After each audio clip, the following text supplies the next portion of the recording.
So very good morning everyone. 5 AM current affairs super series में आप सभी का स्वागत है। देखो, सभी से रिक्वेस्ट है, इस एग्ज़ाम को क्रैक करने के लिए ज़रूरी है डिसिप्लिन की। डिसिप्लिन जो है वो खुद के कमिटमेंट से आता है। तो एक समय आपको निर्धारित करना है। अगर 5 AM को ये सेशन होता है तो आप एक हैबिट डेवलप करो कि सुबह एटलीस्ट 5 AM को सुबह उठो, सेशन को करो, अपने नोट्स बनाओ, रिवाइज करो।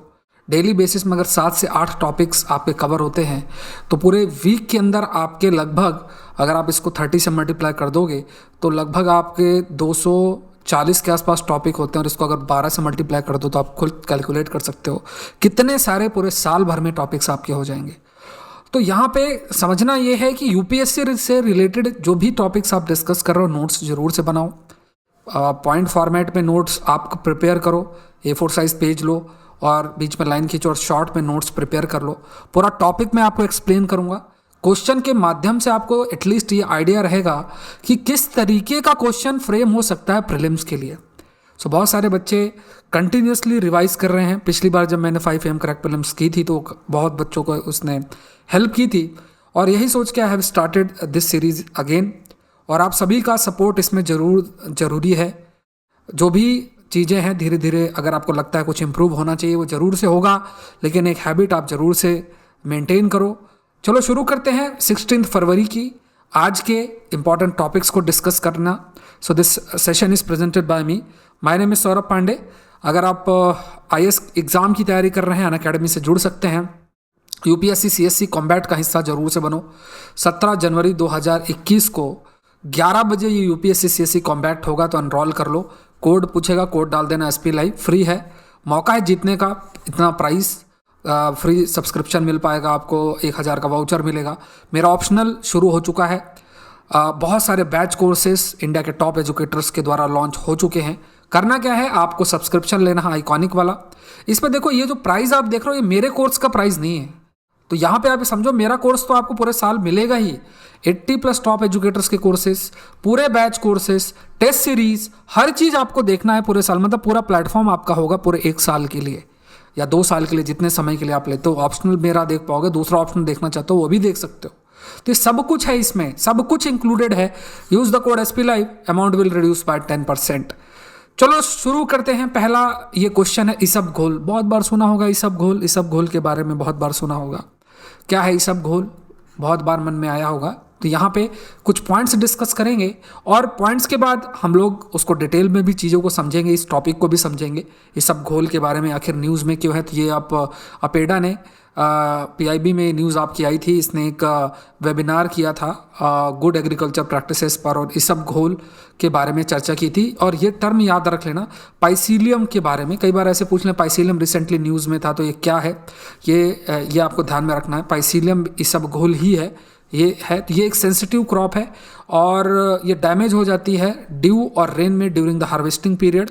हार्वेस्टिंग पीरियड के अगर मान लो बारिश हो रही है या ओस पड़ रही है तो ये डैमेज हो जाएगी। एक स्टेटमेंट ये है। इसे साइलियम भी कहा जाता है, हस्क। ये सीड से डिराइव होता है और प्लांटागो ओवाटा। तो आपको याद रखना है। तो ये सीड, ये जो प्लांट है इसके सीड से ये डिराइव होता है। प्लांट में अराउंड 70% इनसॉल्युबल फाइबर होता है और 30% के आसपास आपका अगर देखा जाए सॉल्युबल फाइबर होता है। तो देखो यहाँ पे ये दोनों स्टेटमेंट्स आपके सही हैं, ये गलत स्टेटमेंट है।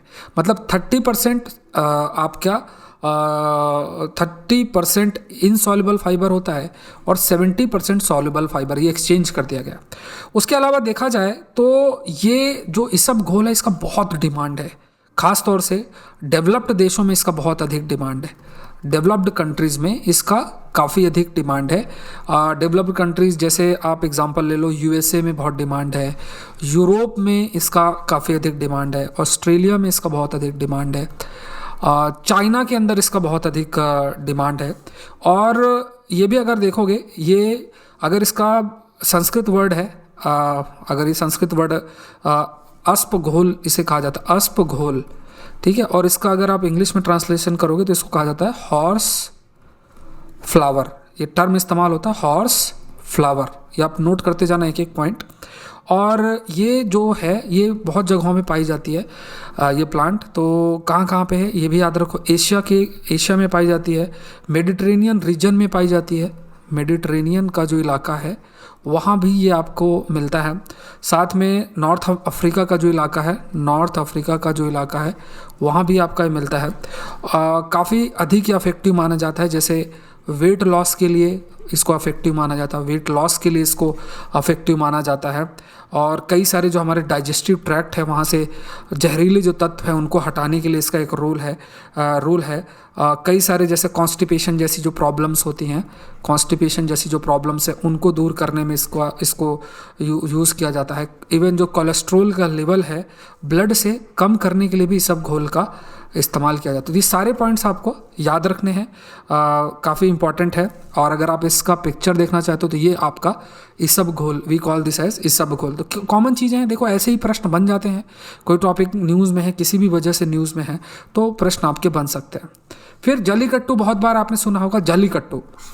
ये जो है जल्लीकट्टू के बारे में, अगर आप देखा जाए तो जल्लीकट्टू ये टिपिकली प्रैक्टिस किया जाता है केरला में। Popular bull taming sports held during Pongal. Jallikattu is dated tradition. तो ये एक डेटेड ट्रेडिशन है पोंगल और केरला। तो ये बहुत आसान क्वेश्चन है, ये आपका तमिलनाडु के अंदर रखा जाता है। अब यहाँ पे क्या होता है कि जैसे जो फाइटर होता है, जो भी आपका फाइटर होगा वो फाइटर उसको जो बुल है, रनिंग बुल को है ना, it need to pounce on running bull और उसके हम्प को पकड़ना पड़ेगा और जो बुल है उसके साथ उसको भागना पड़ेगा। तो इसमें बहुत अच्छे रिफ्लेक्सेस और आपके जो फ्लीट फुट है वो होना चाहिए, नहीं तो उसमें बहुत लोग अभी इंजरी हुई है, इसलिए ये न्यूज़ में भी, इसलिए हम ये टॉपिक अभी डिस्कस भी कर रहे हैं। ये डेटेड ट्रेडिशन है। ये कहा जाता है कि even during the time of, अगर आप देखोगे मोहनजोदारो जो है, मोहनजोदारो आपका उस समय की जो सील है उसमें भी आपको इस गेम के कुछ प्रिंट मिलते हैं। सील में भी बुल टेमिंग आपको देखने को मिलता है। लगभग 2500 BC से 1800 BC टाइम में की जो सील्स हैं उसमें ये देखने को मिलता है। तो यहाँ पे ये जो जल्लीकट्टू शब्द है ये आपका आता है सलीकासु। ये शब्द है सलीकासु, तमिल शब्द है जिसका मतलब होता है कॉइन्स, और कट्टू का मतलब होता है package tied to the horn of bull as a prize money. ठीक है, तो मतलब कुछ टाइड है, जो हॉर्न है, जो सींग होते हैं बैल के, उसमें कुछ प्राइज मनी लगा हुआ, तो उसे सलीकासु कहा जाता है, सलीकासु। तो ये सारी चीज़ें हैं। तो ये स्टेटमेंट आपका गलत हो जाता है, तमिलनाडु यहाँ पे है। और ये पॉपुलर बुल टेमिंग स्पोर्ट्स है, पोंगल के समय होता है, इस समय ही होता है, ट्रेडिशन है ये जल्लीकट्टू, डेटेड ट्रेडिशन। तो स्टेटमेंट आपका ये जो है वो है 2 और 3। तो ये न्यूज़ में भी अगर आप देखोगे 80 पार्टिसिपेंट इंजर्ड हुए हैं जल्लीकट्टू इवेंट में मदुरई में, इसलिए ये टॉपिक हम डिस्कस कर रहे हैं। और ये आप पिक्चर से भी आपको आइडिया लग जाएगा कि ये बहुत ही इसे कंट्रोवर्शियल कहा जाता है। इवन प्रोटेस्ट भी इसके खिलाफ कई बार हुआ है। कि अब अगर आप देखोगे इस बार का एक क्वेश्चन भी आया था कस्टम और ट्रेडिशन को लेकर मेंस के अंदर, तो वहाँ पे दोनों बातों को आपको लेकर चलना था। तो कस्टम ट्रेडिशन ये है, जल्लीकट्टू एक कस्टम ट्रेडिशन है और उसमें रैशनैलिटी के पीछे क्वेश्चन आया था।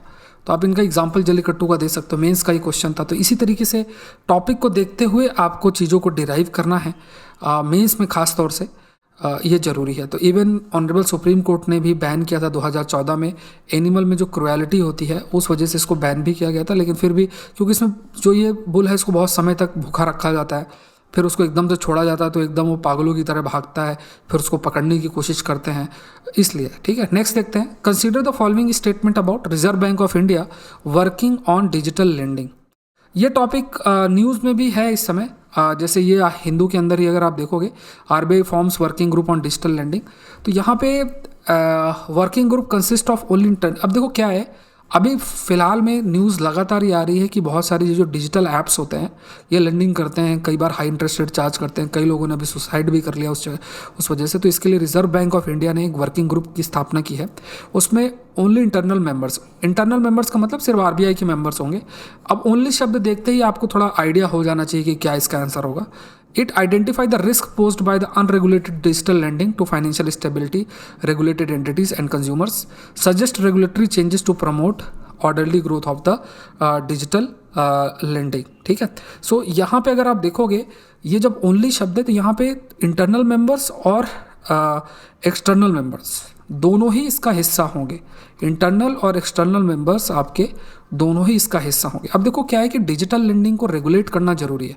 अब अपॉर्चुनिटी तो बहुत अच्छी है, क्योंकि अगर डिजिटल लेंडिंग की ह्यूज पोटेंशियल है, फाइनेंशियल प्रोडक्ट एंड सर्विसेज को आप एक ऐप का इस्तेमाल करके और आप लेंडिंग कर सकते हो, मतलब पैसा ले सकते हो, लेकिन उसको रेगुलेट करना भी ज़रूरी है। ऐसा नहीं कि बहुत ज़्यादा इंटरेस्ट चार्ज है, इंटरेस्ट पे इंटरेस्ट चार्ज हो तो ये बहुत ज़्यादा बर्डन बढ़ सकता है लोग जो भी पैसा लेते हैं। तो उसको रेगुलेट करने के लिए कुछ रिकमेंडेशंस दिए जाएंगे जिससे कि इसका प्रॉपर ग्रोथ हो सके डिजिटल। जैसे अगर आप जैक मा जो चाइना के, उनका भी एक ऐप है, उसमें भी उन्होंने लेंडिंग के थ्रू शुरू किया था और लगभग 100 करोड़ के आसपास लोग उससे जुड़े हुए थे। तो इसका कई बार गलत इस्तेमाल भी हो सकता है अगर उसको प्रॉपर आपने रेगुलेट नहीं किया, इसलिए रेगुलेशन बहुत ज़रूरी है। तो यहाँ पे इसका आंसर 2 और 3 हो जाता है। नेक्स्ट देखते हैं नैनो बॉडीज़ के बारे में।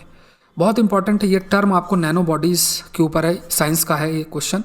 तो देखो जब आप एंटीबॉडीज़ का स्ट्रक्चर पढ़ोगे ना, तो इसमें क्या होता है, एंटीबॉडी का जो स्ट्रक्चर होता है तो उसमें इस तरीके की 2 लेयर्स होती हैं, ठीक है। ऐसे वाई शेप की तरह होता है, वाई शेप आप मान लो, और इसमें आपकी 2 लेयर्स बन जाती हैं, ठीक है। इस तरीके से 2 लेयर्स आपकी बन जाती हैं, ठीक है। तो मान लो ये वाई शेप ऐसे मान लो इस तरीके से होगा, और ये अब इसमें क्या होता है, 2 चेन्स होती हैं, एक होती है हैवी चेन और एक होता है लाइट चेन, है ना। मान लो ऊपर वाली जो है हैवी चेन हो गई और नीचे वाली आपकी लाइट चेन हो गई।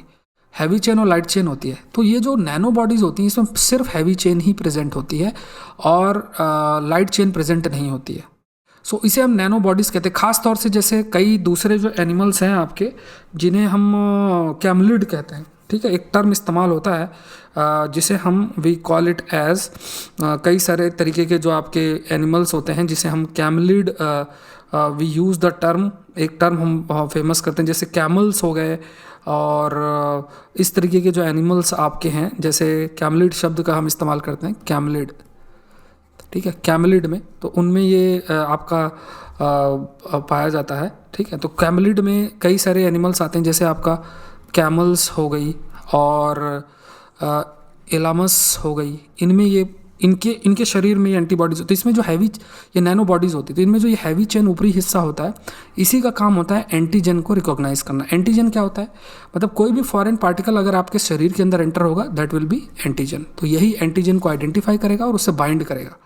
सो ये क्या है, they are variable domain of heavy chain only antibodies, ये पॉइंट आपको याद रखना है, ठीक है। सो यहाँ पे ये स्टेटमेंट सही, जैसे मैंने आपको बताया कि हैवी चेन ओनली एंटीबॉडीज़ है ये, कैमलिड से ये आइडेंटिफाई होता है, मतलब जैसे कैमल्स और इन सब से लिया जाता है। इसके मल्टीपल डोमेन स्ट्रक्चर है, इस पर सिंगल डोमेन स्ट्रक्चर होता है, ना कि मल्टीपल होता है, क्योंकि इस पर हैवी चेन ही सिर्फ प्रेजेंट होती है, लाइट चेन प्रेजेंट नहीं होती है। और smallest currently known antigen binding protein है, ये फैक्ट आपको याद रखना है। स्मॉलेस्ट है करेंटली नोन एंटीजन बॉडी इसको कहा जाता है। और इनके कई एडवांटेज भी होते हैं, जैसे ये जो आपके नैनो बॉडीज़ हैं इनकी स्टेबिलिटी भी हायर होती है, ठीक है। इनकी जो स्टेबिलिटी हायर होती है, सॉल्युबिलिटी इनकी हायर होती है, सॉल्युबिलिटी हायर होती है। और जेनेटिक इंजीनियरिंग के लिए, जेनेटिक इंजीनियरिंग जो है उसके माध्यम से भी इनको बहुत सारे पर्पस के लिए इस्तेमाल भी किया जा सकता है। और कई सारी जैसे मतलब ये लोग आसानी से नैनो बॉडीज़ आइडेंटिफाई कर सकते हैं, पर्टिकुलर एंजाइम को आइडेंटिफाई कर सकते हैं। और काफ़ी अधिक जैसे जो मोनोक्लोनल एंटीबॉडीज़ हैं उनसे भी ज़्यादा इनको माना जाता है कि ये काफ़ी अधिक मतलब एडवांटेज इनका आपका होता है, ठीक है। तो ये कुछ पॉइंट्स हैं, थोड़ा सा आप लोग को ध्यान में रखना है। लगभग हैवी चेन ओनली एंटीबॉडीज़ की बात की जाए, ये लाइट चेन से डिवाइड होती है। जैसे आपको हैवी चेन और लाइट चेन 2 होती है एंटीबॉडीज़ में, तो इसमें लाइट चेन नहीं होगी, खाली हैवी चेन होगी। तो ये स्टेटमेंट गलत है, बाकी दोनों सही है। जो पॉइंट्स मैं आपको एक्सप्लेन कर रहा हूँ आप उनको थोड़ा सा लिखते जाओ, क्योंकि नोट्स बनाना जरूरी है। क्वेश्चन से तो आपका आइडिया रहेगा कि क्वेश्चन किस तरीके का होगा, तो आप अपना आंसर यहाँ पे जो आपका होगा वो होगा 2 और 3, ठीक है। जो आपका आंसर होगा वो आपका होगा नॉट 2 और 3, आंसर ये स्टेटमेंट गलत है, आंसर होगा आपका 1 और 3, ठीक है। ये आपका आंसर होगा 1 और 3। नेक्स्ट है, consider the following statement about Gujarat's MICE tourism, here acronym. अरे माइस टूरिज्म एक ये टर्म है, MICE tourism. M stand for meeting, I stand for incentives and C stand for commission. तो यहाँ पे माइस टूरिज्म ये एक नया इमर्जिंग कंसेप्ट है, माइस टूरिज्म। तो यहाँ पे मीटिंग, इंसेंटिव्स और कमीशन नहीं, कॉन्फ्रेंस। ठीक है, जैसे कोई कंपनी आ रही है अपना कॉन्फ्रेंस मीटिंग करने, लोग आएंगे, मीटिंग बड़ी है और लोग आएंगे, होटल में स्टे करेंगे, इस तरीके से। तो ये गुजरात में ये एक मतलब उसको एक डेस्टिनेशन के रूप में डेवलप किया जा रहा है। ठीक है, तो इसको कहा जाता है माइस टूरिज्म। आप बस कोई आपको याद रखना है कि माइस टूरिज्म में मीटिंग, इंसेंटिव्स और आपका कॉन्फ्रेंस, तीन आपका यहाँ पे सी यहाँ पे कॉन्फ्रेंस है, ये आपको ध्यान में रखना है। नेक्स्ट क्वेश्चन देख लेते हैं। तो यहाँ पे जो आपका आंसर होगा ये आपका गलत है, ये दोनों सही है। आंसर आपका होगा 1 and 2, 1 and 2। तो व्हाट डज गुजरात माइस, तो यहाँ पे एक टर्म आप ये भी याद रखो, माइस टूरिज्म में ई का मतलब भी याद रखो, ई है एग्जीबिशन। ठीक है, तो मीटिंग्स है, इंसेंटिव्स हैं, कॉन्फ्रेंस है और एग्जीबिशंस है। ठीक है, मीटिंग्स है, इंसेंटिव्स हैं, कॉन्फ्रेंस है और एग्जीबिशन है। ये आपको याद रखना है। ठीक है, मीटिंग, इंसेंटिव, कॉन्फ्रेंस और exhibition, we call this as MICE tourism. Next है, consider the following statement about Gujarat attraction. Ahmedabad the first UNESCO world heritage city in India. Lothal the earliest known dock in the world and India's first port city. Surkotada showcase the urban civilization of Indus valley. तो यहाँ पे देखो, ये आप वैसे भी पढ़ते हो, ये फैक्चुअल इन्फॉर्मेशन है। अहमदाबाद पहली वर्ल्ड की यूनेस्को वर्ल्ड हेरिटेज साइट है, तो ये तो सही है। लोथल वाला पॉइंट भी सही है। यहाँ पे जो है ये धोलावीरा है। ठीक है, धोलावीरा। तो ये तीनों पॉइंट्स आप नोट कर लो, ये ऐसे फैक्चुअल इन्फॉर्मेशन है। तो इसके आपके 2 स्टार्टिंग के स्टेटमेंट सही हैं। ये न्यूज़ में भी आपका अभी हाल फिलहाल में था काफ़ी, तो जो आपका यहाँ पे स्टेटमेंट ये है, ये आपका सही है। फिर है Sabroom. Recently news for state second integrated check post is located in which state. ठीक है, तो ये सबरूम आपका किस स्टेट में लोकेटेड है। तो सबरूम आपको याद रखना है, सबरूम आपका लोकेटेड है किस स्टेट में। सबरूम बेसिकली 70 किलोमीटर है बांग्लादेश के चित्तागोंग पोर्ट से, लगभग 70 किलोमीटर्स है बांग्लादेश चित्तागोंग पोर्ट से, लगभग 70 किलोमीटर्स है। और इससे काफ़ी जो रोड कनेक्टिविटी है पोर्ट से इस्टेब्लिश करने की जा रही है। फ्रेंडशिप ब्रिज बनाया गया है।